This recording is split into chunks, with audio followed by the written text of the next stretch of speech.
For today's video mga amigo, bali nakapila ako dyan mga amigo sa kukuhang ayuda sa libreng gasolina. Dito yan sa Gubat, Sorsogon. Bali nagutom ako dyan mga amigo, kaya nagpatid ako sa aking chicks. Yes, the chicks. Buti may asawa tayong alalahanin mga amigo.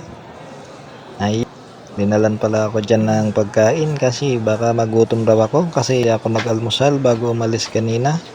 Nagsimula akong pumila dyan alas 8 ng umaga. Yan, inabot ng alas 12 at napakalayo pa. Ang dami pang pumipila dyan mga amigo.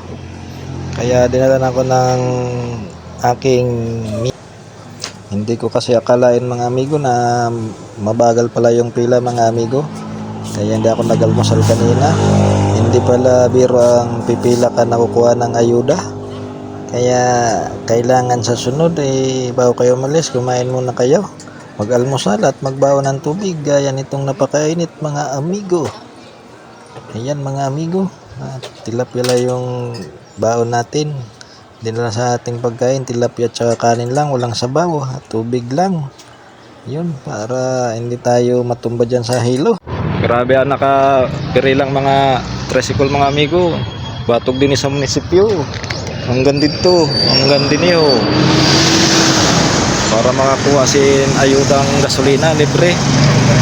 Kaya lang makakaon mo na kita kay mamang numadismayo kita sa kagutuman.